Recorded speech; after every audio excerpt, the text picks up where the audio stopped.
మహారాష్ట్రలో ఘోర విమాన ప్రమాదం సంభవించింది. ప్రమాదంలో మహారాష్ట్ర డిప్యూటీ సీఎం అజిత్ పవార్ దుర్మరణం చెందారు. అజిత్ పవార్ ప్రయాణిస్తున్న విమానం బారామతిలో ల్యాండ్ అవుతున్న టైంలో ఒక్కసారిగా క్రాష్ అయింది. వెంటనే భారీ మంటలు చెలరేగి బూడిదైపోయింది. ఈ ప్రమాదంలో అజిత్ పవార్ తో పాటు మరో 5గురు కూడా దుర్మరణం చెందారు అని చెప్పేసి డీజీసీఏ ప్రకటించింది. సహాయక చర్యలు కొనసాగుతున్నాయి. పోలీసులు అధికారులు ఘటనాస్థలికి చేరుకుని మంటలను అదుపు చేస్తున్నారు. బారామతిలో బహిరంగ సభకు వెళ్తుండగా విమానంలో సాంకేతిక లోపం తలెత్తడంతో ఎమర్జెన్సీ క్రాష్ ల్యాండ్ అయినట్టుగా తెలుస్తోంది. ఈ ఘటనలో అజిత్ పవార్ తో పాటు మరో 5గురు దుర్మరణం చెందారు. ఇక మరిన్ని డీటెయిల్స్ మనకు ఆర్కే అందిస్తారు. ఆర్కే,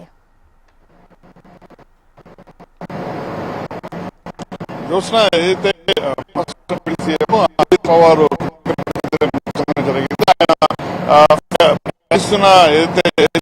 దానికి సంబంధించి జరిగింది. వాస్తవానికి బారామతికి సమయంలో ఈ ప్రమాదం చోటు చేసుకుంది. అప్పటికే అంటే విమానం ఆయన ప్రయాణిస్తున్న ప్రత్యేక చాపర్ ఉందో దాంట్లో సాంకేతిక లోపాలు తలెత్తినట్టు సమాచారం అందుతుంది. ఆ సాంకేతిక లోపాల కారణంగానే అత్యవసరంగా ల్యాండింగ్ చేయాల్సిన పరిస్థితి ల్యాండ్ చేసే సమయంలో ఈ ప్రమాదం తెలుస్తుంది.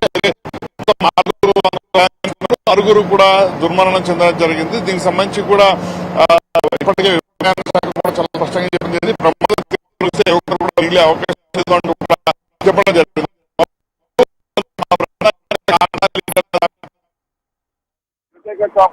సో వెళ్లే ముందే ఆల్రెడీ అన్ని ఏర్పాట్లు చూసుకోవడం జరుగుతుంది. ఇటు ఫ్యూయల్ పరంగా కావచ్చు, లేకపోతే లోపల టెక్నికల్ అంశాల విషయంలో కావచ్చు, ఇంకా ప్రత్యేకంగా చూస్తాం ప్రయాణికుల ఫ్లైట్ సర్వీస్ ఉంటే దానికన్నా అత్యంత కేర్ అనేది తీసుకుంటారు.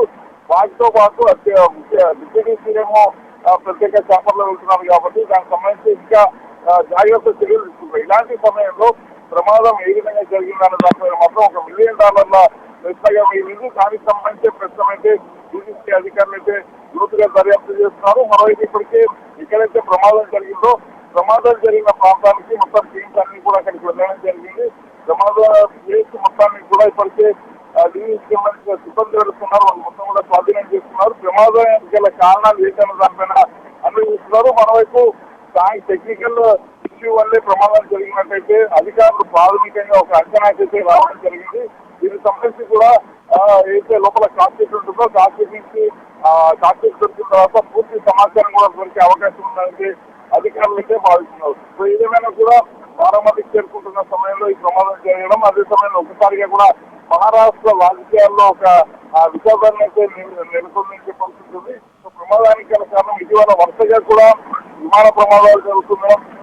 ఓవైపు హైదరాబాద్ లో ఏవియేషన్ సంబంధించిన షో కూడా జరుగుతుంది.